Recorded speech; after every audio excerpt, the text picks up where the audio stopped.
Hi అండి, అందరికీ నమస్కారం. ఈరోజు వీడియోలో గోధుమ పిండి బెల్లంతోటి స్వీట్ రెసిపీని చేసి చూపిస్తాను.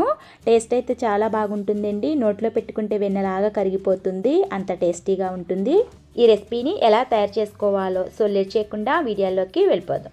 ఈ రెసిపీ కోసం ముందుగా స్టవ్ మీద గిన్నె పెట్టుకుని 1 కప్పు బెల్లం వేసుకోవాలండి. అదే కప్పుతోటి 2 కప్పులు నీళ్ళని పోసుకోవాలి. ఏ కప్పుతో అయితే బెల్లాన్ని తీసుకుంటున్నామో అదే కప్పుతోటి 2 కప్పులు నీళ్ళని వేసుకోవాలి. బెల్లం పాకమేమి రావాల్సిన అవసరం లేదండి, జస్ట్ కరిగించుకుంటే సరిపోతుంది. ఇలా కరిగించుకున్న తర్వాత బెల్లం నీళ్ళని ఫిల్టర్ చేసుకోవాలి. ఎందుకంటే ఇసుక దుమ్మి ఉంటుంది కాబట్టి ఇలా ఫిల్టర్ చేసుకుని నీళ్ళని పక్కన పెట్టుకుందాం. నెక్స్ట్ స్టవ్ మీద ప్యాన్ పెట్టుకుని ఒక 3 టేబుల్ స్పూన్ దాకా నెయ్యి వేసుకోండి. నెయ్యి హీట్ అయ్యాక ఇందులోకి 2 టేబుల్ స్పూన్ జీడిపప్పు వేసుకుని జీడిపప్పు మంచి గోల్డెన్ కలర్ వచ్చే వరకు ఫ్రై చేసుకోండి. మీకు ఇష్టమైతే ఇంకా బాదం పప్పు, పిస్తా పప్పు, డ్రై ఫ్రూట్స్ ఏవైనా వేసుకోవచ్చండి.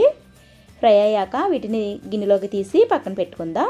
ఇప్పుడు అదే నెయ్యిలోకి 1 కప్పు గోధుమ పిండిని వేసుకోండి. పిండి మంచి గోల్డెన్ కలర్ వచ్చే వరకు లో ఫ్లేమ్లో ఫ్రై చేసుకోవాలండి. బర్ఫీ రెసిపీ మరింత టేస్టీగా రావడం కోసం ఇందులోకి నేను ఒక 2 టేబుల్ స్పూన్ల దాకా శనగపిండి వేసుకుంటున్నాను. 2 టేబుల్ స్పూన్లు బొంబాయి రవ్వ వేసుకోండి. ఇవి వేసుకోవడం వల్ల తినేటప్పుడు పంటికి అంటుకోకుండా మంచి టేస్టీగా ఉంటుందండి. ఈ రెసిపీకి కొలతలు చెప్తున్నానండి. 1 కప్పు బెల్లానికి 2 కప్పులు నీళ్లు పోసుకోండి. 1 కప్పు గోధుమ పిండి, 2 టేబుల్ స్పూన్ శనగపిండి, 2 టేబుల్ స్పూన్ బొంబాయి రవ్వ వేసుకోవాలండి.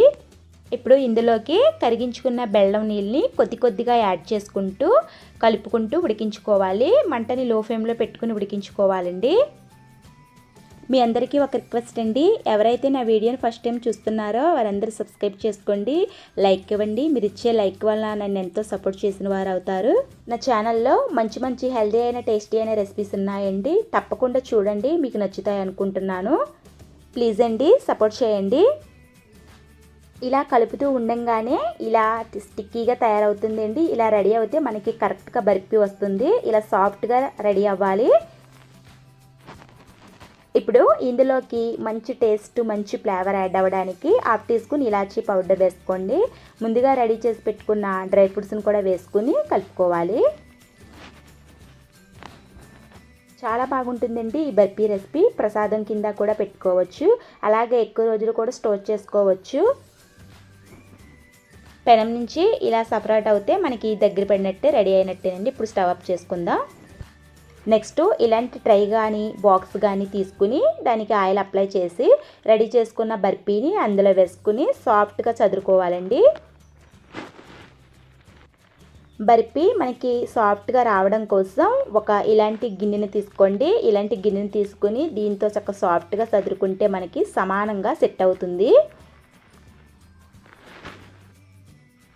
ఇలా రెడీ చేసుకున్నాక ఒక అరగంట అలా చల్లారనిద్దామండి. అరగంట అయ్యాక ఇప్పుడు ఒక ప్లేట్ని తీసుకుని నేను వీడియోలో చూపించే విధంగా ఇలా తిరగపెడితే మనకి కరెక్ట్గా వచ్చేస్తుందండి. బాక్స్ని అలా ఫ్రెష్ చేయండి, చక్కగా వచ్చేస్తుంది కదండి. బర్ఫీ ఎంత కరెక్ట్గా వచ్చిందో ఇప్పుడు నైఫ్ తోటి పీసుల కింద కట్ చేసుకుని తింటే నోట్లో పెట్టుకుంటే వెన్నలా కరిగిపోతుంది.